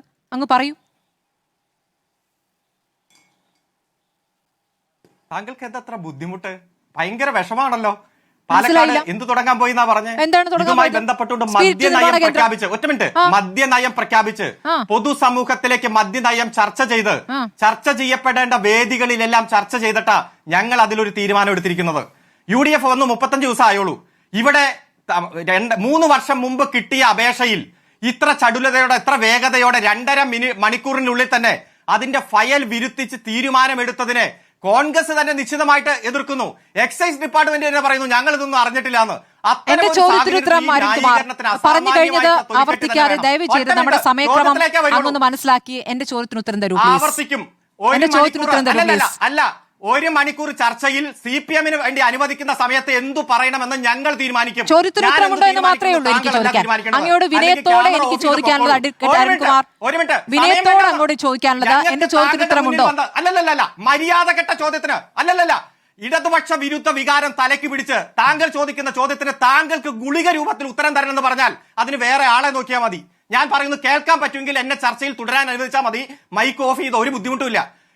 ഫോറിൻ മെയ്ഡ് ഫോറിൻ ലിക്കറുമായി ബന്ധപ്പെട്ടുകൊണ്ട് ഇവിടെ മദ്യം ഫോറിനിൽ ഉൽപ്പാദിപ്പിച്ചാലും ഇന്ത്യയിൽ ഉൽപ്പാദിപ്പിച്ചാലും ആൽക്കഹോൾ കണ്ടന്റ് എത്രയാണോ അതിനനുസരിച്ച് ഒരേ തുകയായിരിക്കണം. 152 രൂപ എക്സൈസ് ഡ്യൂട്ടിയും കസ്റ്റംസ് ഡ്യൂട്ടിയും അതുപോലെ 115 രൂപ വിൽപ്പന നികുതിയും വരുമ്പോ കൃത്യമായി പറഞ്ഞാൽ 267% നികുതി വരും. ഇവിടെ 210 ഇന്ത്യൻ മെയ്ഡ് ഫോറിൻ ലിക്കറിന് വിൽപ്പന നികുതി. ഇത് ഏകീകരിക്കുക എന്നുള്ളത് ഒരു ഗവൺമെന്റിന്റെ ഉത്തരവാദിത്തമാണ്. എല്ലാ തരത്തിലുള്ള അവകാശവും ഊട്ടി ഉറപ്പിക്കുന്ന തരത്തിൽ ഒരേ സാധനത്തിന് ഒരേ വില കൊടുക്കേണ്ടത് ഗവൺമെന്റിന്, വില നിശ്ചയിക്കേണ്ടത് ഗവൺമെന്റിന്റെ ഉത്തരവാദിത്തമാണ്. ആ ഉത്തരവാദിത്തം ഞങ്ങൾ നിർവഹിച്ചപ്പോ 8 കൊല്ലമായി എന്തിയാ ഇവരൊന്ന് കോടതി പോകാത്തെ? 8 കൊല്ലമായി എന്തിയാ ഒരു പ്രതിഷേധമില്ലാത്ത, ഒരു കമന്റ് പോലും വരാത്ത? എന്താ? ഇതേ അദ്ദേഹം തന്നെ 5 കൊല്ലം പ്രതിപക്ഷ നേതാവായിരുന്നില്ലേ? അതിനു മുമ്പ് ഉണ്ടായിരുന്നല്ലോ പ്രതിപക്ഷ നേതാവ് രമേശ് ചെന്നിത്തല. 8 കൊല്ലമായി ഒരു കമ എന്നൊരു അക്ഷരം ഉരിയാടാതെ തങ്ങൾക്കെതിരെ വലിയ അഴിമതി ആരോപണം വന്നപ്പോ അതിൽ നിന്ന് രക്ഷപ്പെടാൻ പോളിഷ് ആയിട്ട് ഒരു ആരോപണം. ശ്രീ ജോർജ് പൊടിപാറ, ഇപ്പോൾ കഴിഞ്ഞ കുറച്ചു ദിവസങ്ങളായി ഉയർന്നു വന്ന വിവാദങ്ങളാണ് മദ്യ നികുതി നിശ്ചയിച്ചതും അതോടൊപ്പം തന്നെ PM ശ്രീയും ഈ ഖനന വിവാദവും. ഇതിലൊക്കെ തന്നെയും സഭയിൽ കണ്ട പോര് നമ്മൾ കണ്ടു. അതിൽ ആർക്കാണ് മേൽക്കൈ, ആരാണ് കൃത്യമായ മറുപടി നൽകിയത്, ആരുടെ ആരോപണമാണ് ശക്തമായി നിലനിൽക്കുന്നത് ഇപ്പോഴും? നമുക്ക് അങ്ങനെ ഏകപക്ഷീയമായിട്ട് ഒരു വിജയം ഭരണപക്ഷത്തിനും അല്ലെങ്കിൽ പ്രതിപക്ഷത്തിനും ഉണ്ടായെന്നൊന്നും പറയാൻ പറ്റില്ല. കാരണം ഇതിനകത്ത് ഇരുപക്ഷത്തിൻ്റെയും വാദമുഖങ്ങൾക്ക് മൂർച്ച കുറവുണ്ട്. അതായത് വളരെ കൃത്യമായിട്ട് നമ്മൾ വിലയിരുത്തിയാൽ ഇതിൻ്റെ എല്ലാം തുടക്കം എന്ന് പറയുന്നത് ഇപ്പോൾ എന്താ പറയുക, PM ശ്രീ പദ്ധതിയാണെങ്കിൽ UDF സർക്കാരിന് ഇങ്ങനെ ഒരു തീരുമാനത്തിലേക്ക് എത്താൻ തക്ക വിധം ഈ പദ്ധതിയുടെ മെമ്മോറാണ്ടം ഓഫ് അസോസിയേഷനിൽ ഒപ്പിട്ടത് ആരാണ്?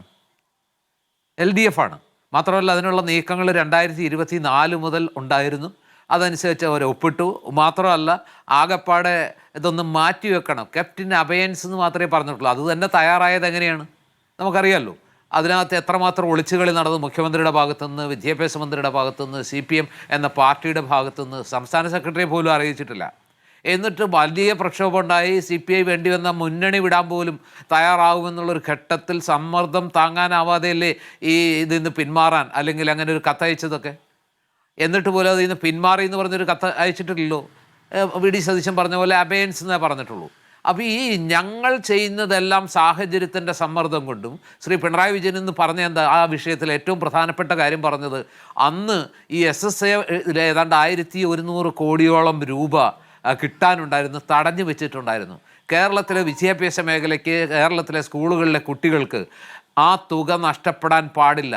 അവരുടെ ഭക്ഷണത്തിന് അല്ലെങ്കിൽ അവരുടെ എന്താ പറയുക വിദ്യാഭ്യാസ സൗകര്യങ്ങൾക്ക് ആ പണം അനിവാര്യമായിരുന്നു. ആ ഒരൊറ്റ വിഷയം മാത്രമേ ഞങ്ങൾ പരിഗണിച്ചുള്ളൂ. മറ്റെല്ലാം ഞങ്ങൾ ആ സമയത്ത് മാറ്റിവെച്ചു. പകരം ഈ പണം കേരളത്തിന് അവകാശപ്പെട്ടതാണ്, അതുകൊണ്ട് ഞങ്ങളത് വാങ്ങി. പ്രിയപ്പെട്ട അരുൺകുമാറിനോട് ഞാൻ ചോദിക്കുന്നത്, നിങ്ങളുടെ സർക്കാർ നേരിട്ടതിനേക്കാൾ എത്രയോ ഗുരുതരമായ സാമ്പത്തിക പ്രതിസന്ധിയാണ് ഈ അധികാരത്തിലേറ്റ UDF സർക്കാർ നേരിടുന്നത്. അവർക്ക് ഈ പണത്തിന് ആവശ്യമില്ലേ? ഞാനിത് ഒപ്പിട്ടതിനോടോ ഈ കാവ്യവൽക്കരണത്തിൻ്റെ പിന്നാലെ UDF പോകുന്നതിനോടോ യോജിപ്പുള്ള ഒരാളല്ല. വേണമെങ്കിൽ അത് ഒഴിവാക്കേണ്ടതായിരുന്നു. LDF പിടിച്ച പുലിവാലി പോയിട്ട് UDFും പിടിക്കാതിരിക്കായിരുന്നു. പക്ഷെ നിങ്ങളതിനെ ന്യായീകരിക്കുമ്പോൾ നിങ്ങൾക്ക് കുറ്റപ്പെടുത്താൻ അവകാശമില്ല. കാരണം നിങ്ങളെക്കാൾ ഗുരുതരമായ അവസ്ഥയിലാണ് UDF. നിങ്ങൾ എന്തുമാത്രം ബാധ്യതയാണ്, 5 ലക്ഷം കോടിയുടെയൊക്കെ പോട്ടെ, അതിനൊക്കെ വേറെ ഇന്ത്യയിൽ അതിനേക്കാൾ വലിയ ശതമാനമുള്ള പൊതുകടമുള്ള സംസ്ഥാനങ്ങളുണ്ടാകും. കേന്ദ്രത്തിന് അതിലും വലിയ ശതമാനം പൊതുകടമൊക്കെ ഉണ്ട്. പക്ഷേ ഇപ്പം തന്നെ ഇമ്മീഡിയറ്റ് ആയിട്ട് കൊടുത്തു തീർക്കേണ്ട കടം, നിങ്ങൾ ശമ്പള പരിഷ്കരണം നടപ്പാക്കുമെന്ന് പറഞ്ഞിട്ട് അതിന് കമ്മീഷനെ വെച്ചിട്ട് ആ കമ്മീഷൻ്റെ ശുപാർശ നടപ്പാക്കേണ്ട ബാധ്യത ഇതുവരെ ഏതെങ്കിലും സർക്കാർ ചെയ്തിട്ടുണ്ടോ? ആ പണി വരാനിരിക്കുന്ന സർക്കാരിൻ്റെ പുറത്തേക്ക് വെച്ച് കൊടുത്ത് പോയിട്ടുണ്ടോ? അത് നിർവഹിക്കണമെങ്കിൽ എത്ര ആയിരം കോടി രൂപ വേണം? അതുപോലെ DA കുടിശ്ശിക, DR കുടിശ്ശിക. പിന്നെ അങ്ങനെ നോക്കുമ്പോൾ ഇന്ന് VD സതീശൻ 87,000 കോടി രൂപയുടെ മറ്റോ കടം, അതായത് ഒരു സർക്കാരിൻ്റെ കിട്ടുന്ന നികുതിയിൽ 100 രൂപ നികുതി കിട്ടുമ്പോൾ 77% നിർബന്ധിത തിരിച്ചടവുകൾക്ക്, ശമ്പളം, പെൻഷൻ, പലിശ, ഈ 3 കാര്യങ്ങൾക്കായിട്ട് വിനിയോഗിക്കേണ്ടി വരുന്നൊരു സംസ്ഥാനത്തിന് വരുമാനം വർദ്ധിപ്പിക്കാതെ എങ്ങനെ മുന്നോട്ട് പോകാൻ കഴിയും അരുൺ? മാത്രമല്ല അരുൺ കുമാർ ആലോചിക്കേണ്ട ഒരു വിഷയമുണ്ട്. നിങ്ങൾ ഭരിച്ച അവസാന 5 വർഷ കാലഘട്ടത്തിൽ കേന്ദ്ര സർക്കാരിൻ്റെ ഒരു പ്രത്യേക പദ്ധതി പ്രകാരം ഈ എന്താ പറയുക ബഡ്ജറ്റ് ഡെഫിസിറ്റ്, ഈ പറഞ്ഞ റവന്യൂ ഡെഫിസിറ്റ് തീർക്കാൻ ഏതാണ്ട് 50,000-ലധികം കോടി രൂപയുടെ സഹായം 3-4 വർഷം കൊണ്ട് കിട്ടി.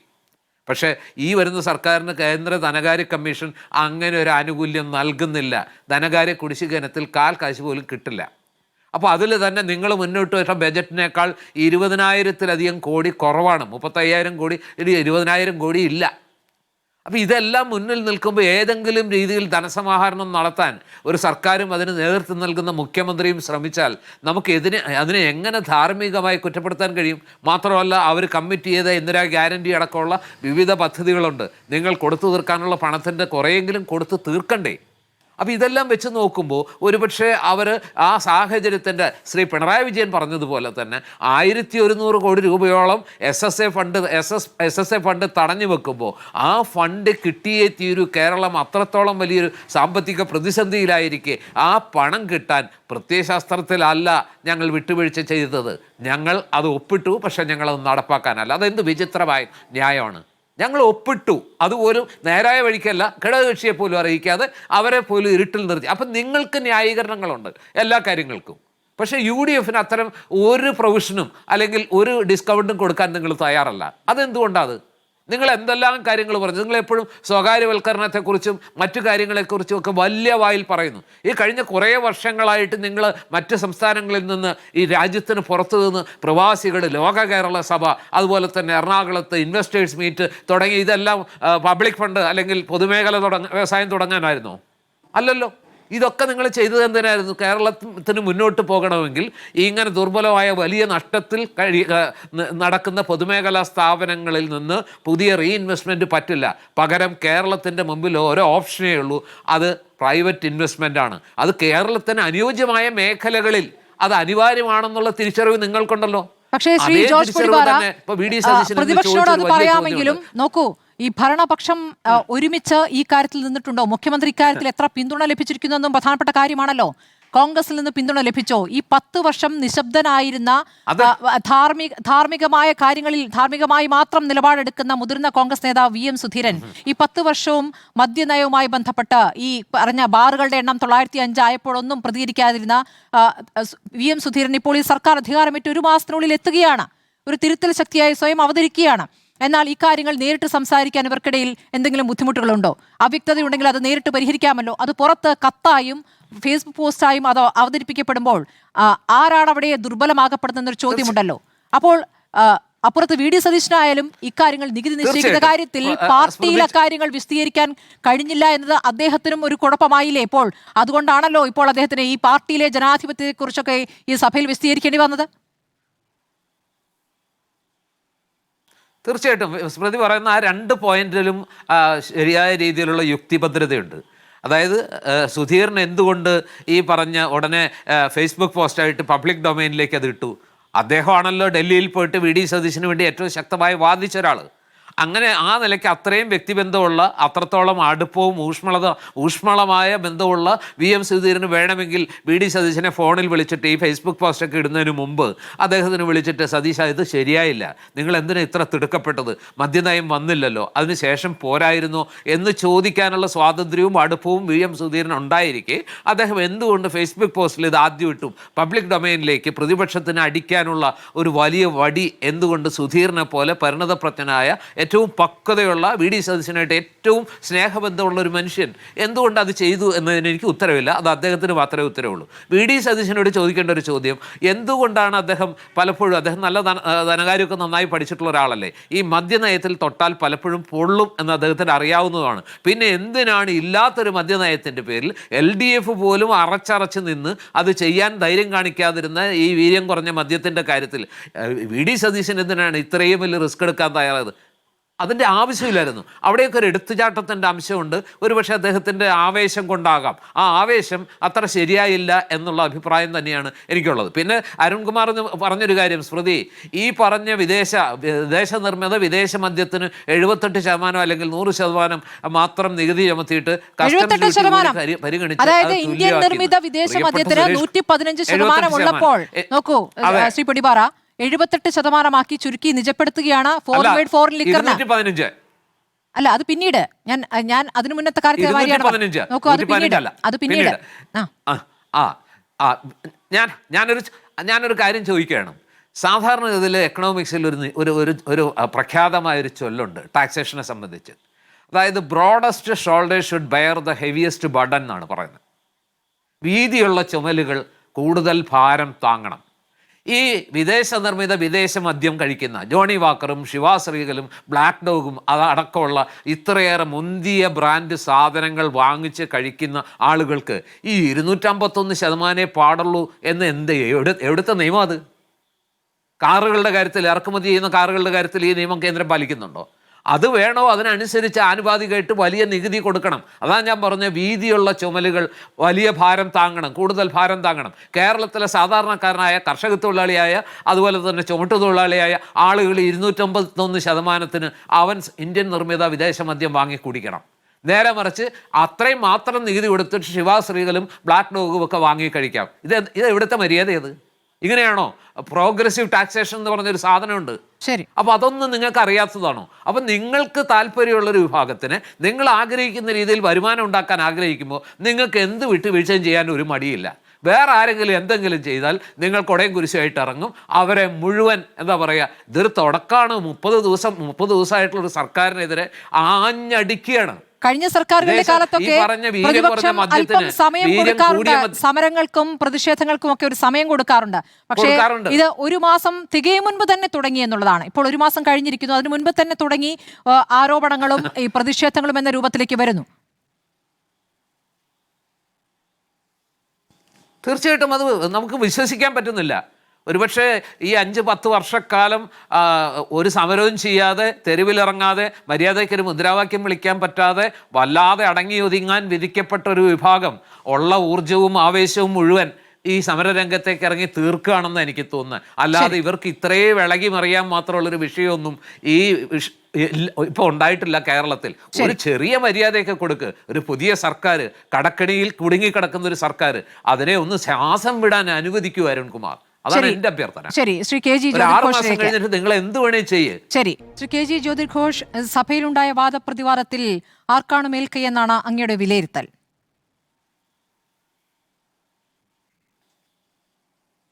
ഞാനിതിനെ മനസ്സിലാക്കുന്നത് വി ഡി സതീശൻ ഉദ്ദേശിച്ച ഒരു ദിശയിലൂടെ കാര്യങ്ങൾ പോകുന്നു എന്നുള്ളതാണ്.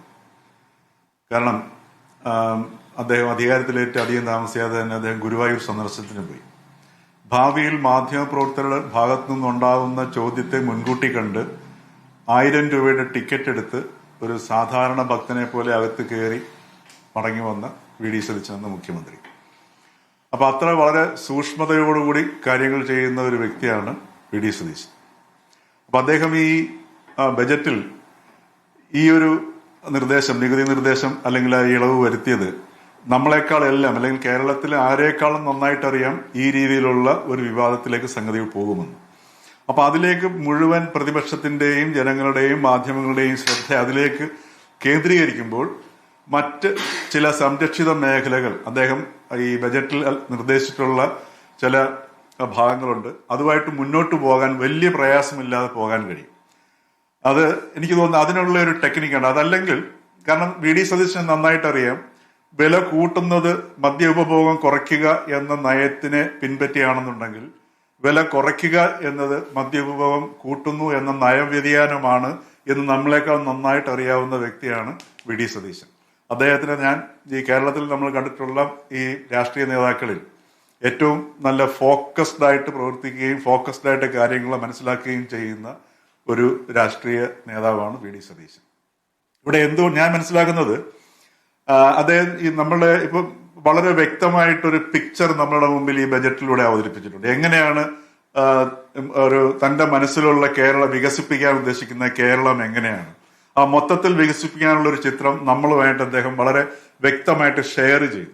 അപ്പോ ഒരു നികുതിയും വർദ്ധിപ്പിച്ചിട്ടില്ല, അതേസമയത്ത് ധനകാര്യം ഏറ്റെടുക്കുകയും ചെയ്തു. അതൊരു ഉത്തരവാദിത്വം ഏറ്റെടുക്കലാണ്, അതൊരു ലീഡർക്ക് ചേർന്ന ഒരു നടപടി തന്നെയാണ്.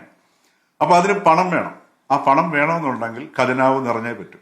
അത് നിറയണമെന്നുണ്ടെങ്കിൽ അദ്ദേഹം കാണുന്ന ഏറ്റവും പ്രധാനപ്പെട്ട ഒരു വഴി എന്ന് പറയുന്നത് നമ്മളുടെ ധാതു ലവണങ്ങളുടെ വൻ ശേഖരമാണ്.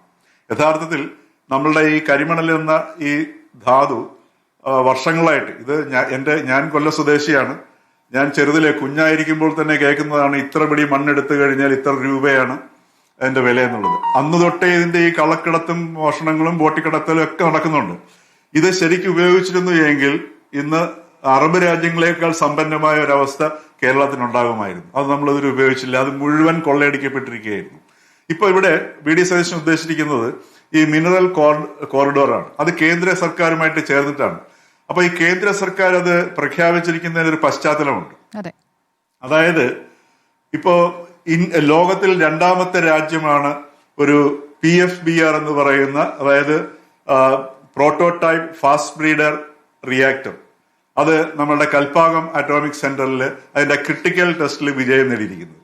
ഇത് റഷ്യക്ക് മാത്രമേ ഉള്ളൂ. പണ്ട് അമേരിക്ക നടത്തിയിട്ട് ഇത് വിജയിക്കാതെ അവർ ഉപേക്ഷിച്ച സാധനമാണ്.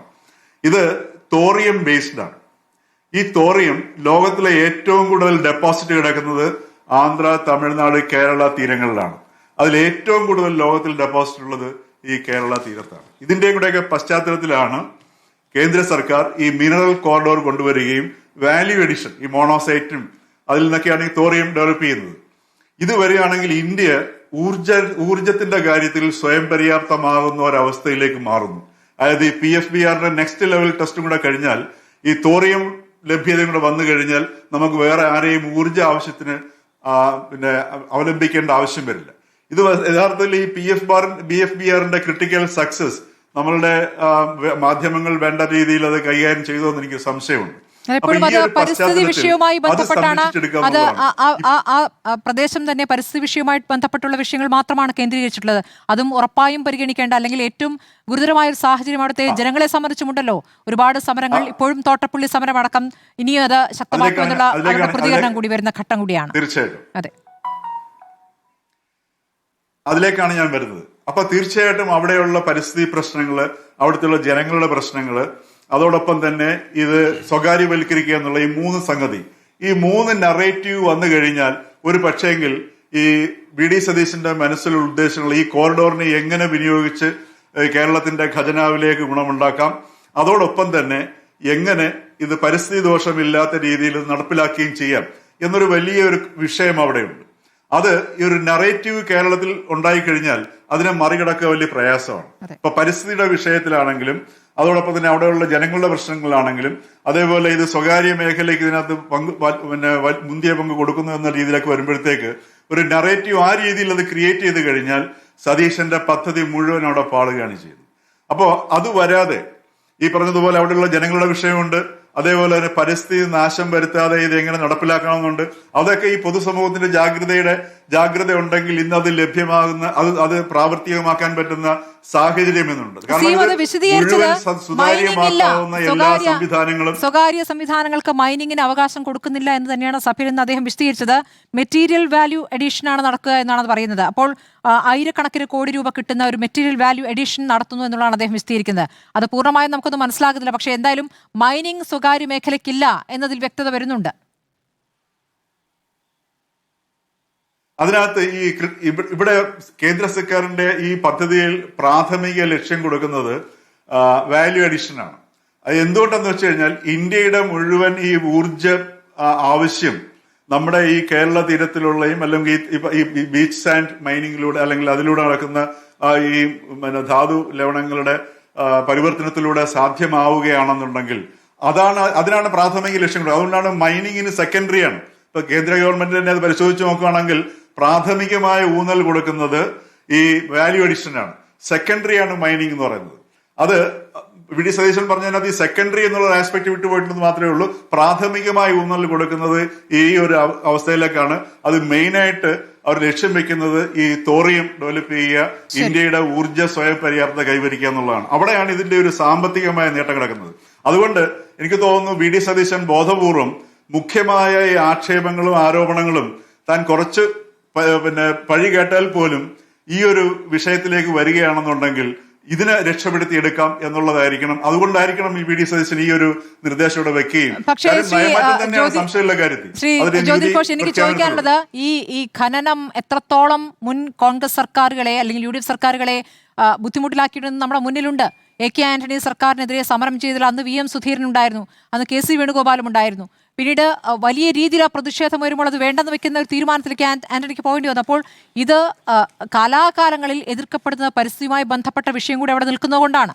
അപ്പോൾ അതിൽ ഒരു വ്യക്തത വരുത്തണമല്ലോ. ഇപ്പോൾ ഈ വി.ഡി. സതീശന്റെ ഒരു രീതി അനുസരിച്ച് അങ്ങും മനസ്സിലാക്കിയത് അദ്ദേഹത്തിന് ഒരു കാഴ്ചപ്പാടുണ്ട്. ആ കാഴ്ചപ്പാട് എല്ലാവരും മനസ്സിലാക്കണമെന്നില്ല എന്നുള്ളത് ദോഷം ചെയ്യുമല്ലോ. അതാണ് ഇപ്പോൾ പാർട്ടിക്ക് അകത്തും ഈ പ്രതികരണങ്ങൾക്ക് കാരണം. ഇപ്പോൾ കെ.സി. വേണുഗോപാൽ അതിൽ വ്യക്തത വരുത്തേണ്ടതുണ്ട്. ദേശീയമായ ഒരു നയമുണ്ടെന്ന് പറയുന്നു. കാരണം നിർമ്മല സീതാരാമൻ ഈ ബജറ്റിലെ പ്രഖ്യാപനം നടത്തുമ്പോൾ ഒരു നീണ്ട കത്ത് രാഹുൽ ഗാന്ധി അയക്കുന്നുണ്ട്. ഇത് സതീശൻ നിയമസഭയിൽ പറഞ്ഞത് തന്റെ ഗവൺമെന്റ് ഉദ്ദേശിക്കുന്നത് ഡേറ്റ ഡ്രിവൺ ഗവേണൻസ് ആണെന്നുള്ളതാണ്. അപ്പൊ ഇവിടെ ഗവൺമെന്റിന്റെ ഭാഗത്ത് നിന്ന് വരേണ്ടത് കൃത്യമായ ഗവേണൻസ് ആണ്. അത് ഡേറ്റ ഡ്രിവൺ ഗവേണൻസ് ആണെന്നുണ്ടെങ്കിൽ അതിന് സാധ്യമായ സാങ്കേതിക വിദ്യ ഓരോ പൗരനും മനസ്സിലാകത്തക്ക രീതിയിൽ ലഭ്യമാകുന്ന രീതിയിൽ അത് സാധ്യമാക്കാനുള്ള സംവിധാനം നിലവിലുണ്ട്. പഴയകാലം പോലെയല്ല, ഇന്ന് അതിനുള്ള സാധ്യതയുണ്ട്. അവിടെ എൻവയോൺമെന്റൽ ആയിട്ടുള്ള കാര്യങ്ങളാണ് എല്ലാം ഡേറ്റാ ബേസ്ഡ് ആയിട്ട് നമ്മൾ ചെയ്യുകയാണെന്നുണ്ടെങ്കിൽ അതിനുവേണ്ടി ഒരു പൊതുബോധം നമ്മൾ സൃഷ്ടിക്കുകയും മാധ്യമങ്ങൾ ഉൾപ്പെടെ നമ്മൾ സൃഷ്ടിക്കുകയും ചെയ്യുകയാണെങ്കിൽ നമ്മുടെ കൺവെട്ടത്തിൽ നടക്കുന്ന ഒരു സാഹചര്യം ഉണ്ടാവും. അവിടെ എന്തുമാത്രം എൻവയോൺമെന്റൽ പ്രശ്നങ്ങൾ ഉണ്ടാവുന്നു, ഇങ്ങനെയുള്ള കാര്യങ്ങളൊക്കെ നമുക്ക് പഠിക്കാൻ കഴിയും. ഉദാഹരണത്തിന് നമ്മൾ ഇപ്പൊ പോലും ഈ ഒരു സാങ്കേതിക വിദ്യയും മറ്റു കാര്യങ്ങളും നമ്മൾ ഇതിനു വേണ്ടി ഉപയോഗിക്കുന്നില്ല എന്നുള്ളതും ഭയങ്കര ദാരുണമായ ഒരു സങ്കടമാണ്. കാരണം ഇന്നിപ്പോ തിരുവാതിര ഞാറ്റുവേല കഴിഞ്ഞിട്ട് 2 ദിവസമായി. കേരളത്തിന്റെ ടോട്ടൽ ക്ലൈമറ്റിനെ എൻവയോൺമെന്റിനെ ഇതേപോലെ നശിപ്പിക്കുന്ന ഒരു സംഗതിയില്ല. കാരണം ഈ തിരുവാതിര ഞാറ്റുവേലയുടെ സമയം കേരളത്തിന്റെ പ്രകൃതിയെ സംബന്ധിച്ച് വളരെ പ്രധാനമാണ്. അവിടെയും നമ്മൾ ഈ ഒരു പഠനത്തിലേക്ക് നീങ്ങണം എന്നൊരു ചിന്തയിലേക്ക് നമുക്ക് പോകാൻ കഴിയുന്നില്ല. എന്ന് പറഞ്ഞതുപോലെ ഇവിടെ ഈ എൻവയോൺമെന്റൽ ഡിസാസ്റ്ററോ അല്ലെങ്കിൽ എന്തെങ്കിലും പ്രശ്നങ്ങളോ ഉണ്ടെങ്കിൽ അത് കൃത്യമായി അറിയുന്നതിനുള്ള സാങ്കേതിക വിദ്യ ഉറപ്പാക്കണം. അത് സാധാരണക്കാരനും എഴുത്തും വായനയും അറിയാൻ വയ്യാത്തവർക്ക് പോലും ലഭ്യമാകുന്ന രീതിയിൽ ഉണ്ടാക്കണം. ഇങ്ങനെ ചെയ്താൽ മതിയാവുന്നു. അതുപോലെ തന്നെ ഇപ്പൊ മറ്റൊരു വിഷയം, ഇപ്പൊ PMCയുടെ കാര്യമാണെങ്കിലും മറ്റൊരു വിഷയം നമ്മൾ ചർച്ച ചെയ്യുന്നതായിരുന്നു. എന്താണ് മദ്യനികുതി സ്മൃതി? മദ്യനികുതിയും PMCയും മദ്യനികുതി നമ്മൾ ചർച്ച ചെയ്തു.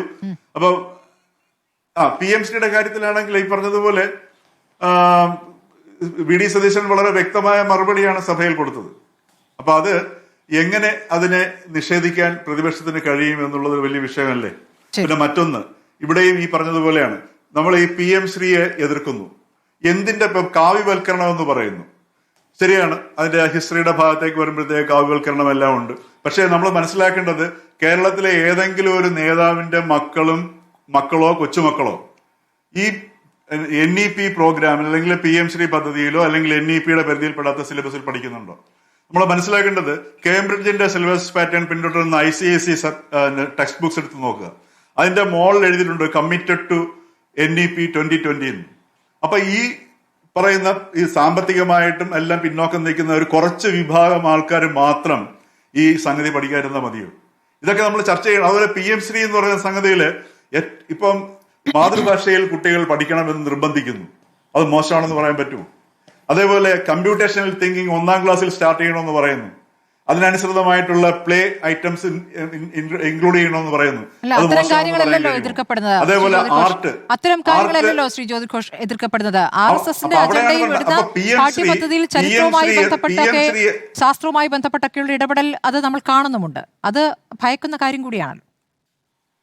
ചരിത്രം അതിന്റെ കാരണം എന്ന് പറഞ്ഞു കഴിഞ്ഞാൽ NEP എന്താണെന്നുള്ളത് ഈ എതിർക്കുന്നവർക്ക് പലർക്കും അറിയില്ല.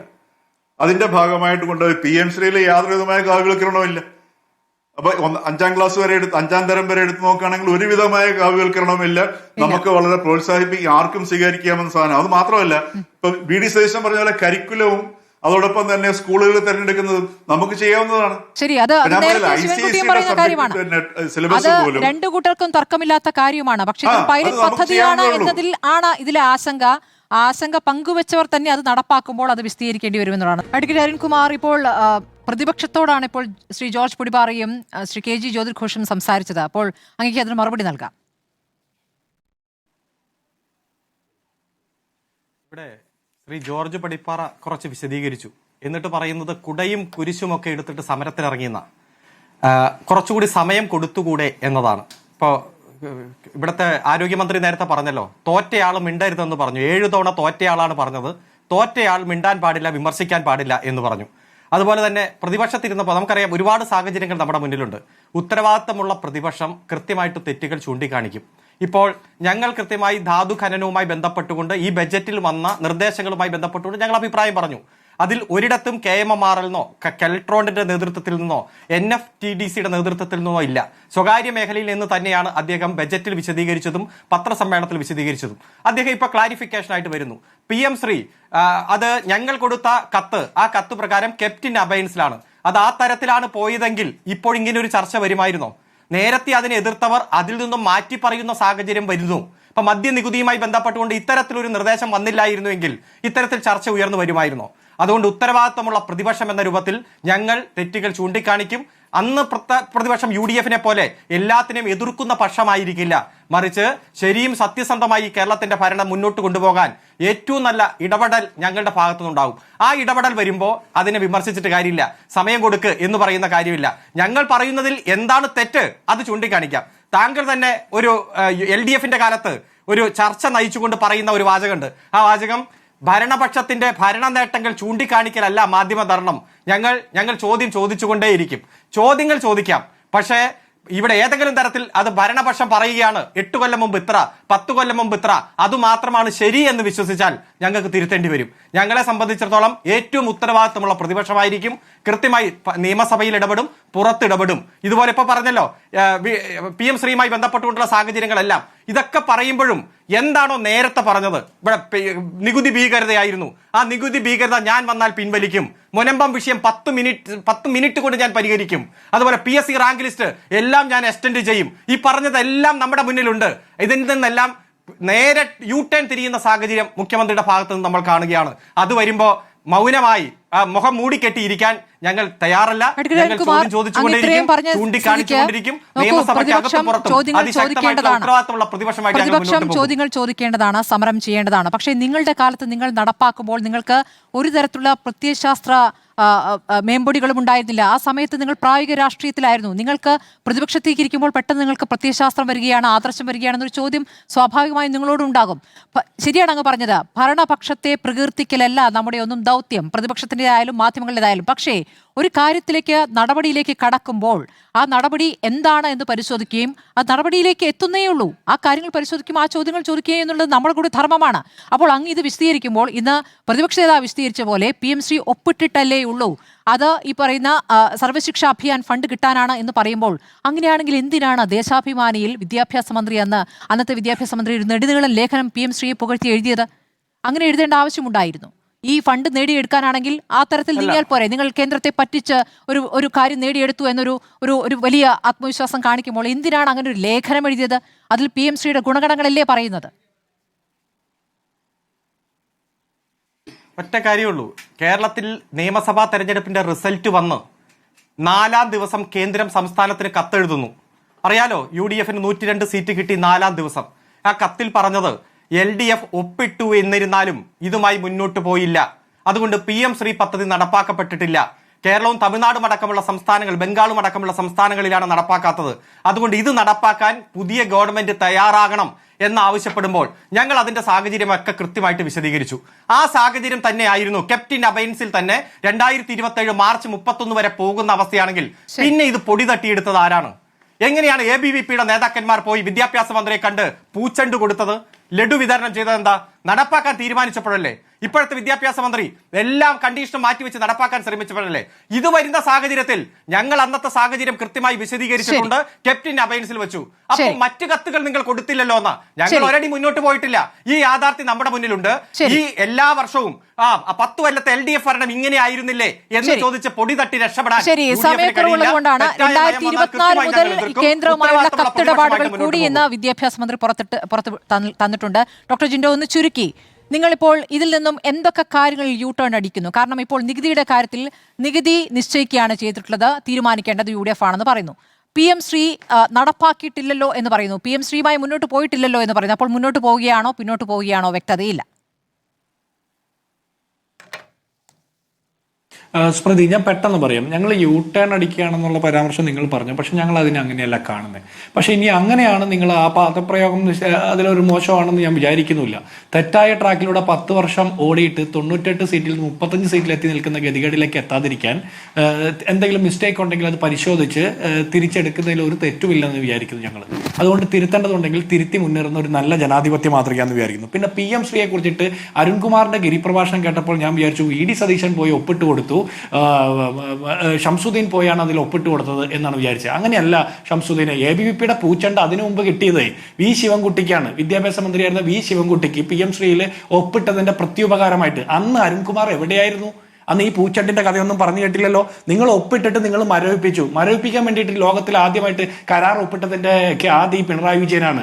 നിങ്ങൾ ഒപ്പിട്ട് മരവിപ്പിച്ച ആ PM ശ്രീ തുടരണമോ വേണ്ടയോ അതിന്റെ നിയമപരമായ ബാധ്യത പരിശോധിക്കാൻ വേണ്ടിയിട്ടാണ് ഞങ്ങൾ മന്ത്രിസഭ ഉപസമിതി വെച്ചിരിക്കുന്നത്. ഇന്നും കൃത്യമായി കേരളത്തിന്റെ മുഖ്യമന്ത്രി അക്കാര്യത്തിൽ നിലപാട് പറഞ്ഞിട്ടുണ്ട്. ഞങ്ങൾ പരിശോധിച്ച് NEP നടപ്പാക്കാതെ, സംഘപരിവാർ വൽക്കരണം നടപ്പാക്കാതെ എന്താണ് അതിലെ നിയമപരമായ ബാധ്യത എന്ന് പരിശോധിച്ച് നിലപാടെടുക്കുമെന്നാണ് പറഞ്ഞത്. അതുപോലെ തന്നെ എല്ലാ വിഷയത്തിലും നിങ്ങൾ ഏതൊക്കെ വിഷയ ആക്ഷേപം ഉന്നയിച്ചു അതൊക്കെ നിങ്ങളുടെ സ്വന്തം കാലിന് വെടിവെക്കുന്ന ഗതികേടിലേക്കാണ് നിങ്ങൾ എത്തുന്നതെന്ന് നിങ്ങൾ തിരിച്ചറിഞ്ഞാൽ മാത്രം മതി. ശരി, ചോദ്യങ്ങൾ ഉയരും. ചോദ്യങ്ങൾക്ക് വ്യക്തമായ മറുപടിയാണ് വേണ്ടത്. ആ മറുപടി മറുപടി പറയാതിരിക്കുമ്പോൾ പാർട്ടിയിൽ നിന്ന് തന്നെ ഉണ്ടായിരുന്ന പ്രതിരോധങ്ങൾ കൂടിയാണ് ഈ 3 വിഷയങ്ങളിലും മുഖ്യമന്ത്രി നേരിട്ടത് എന്നുള്ളത് നമ്മുടെ മുന്നിലെ യാഥാർത്ഥ്യമാണ്. വളരെ നന്ദി doctor Jinto John, advocate KS Arunkumar, Shri George Podippara, Shri KG Jyothirghosh ചർച്ചയിൽ പങ്കെടുത്തതിന്.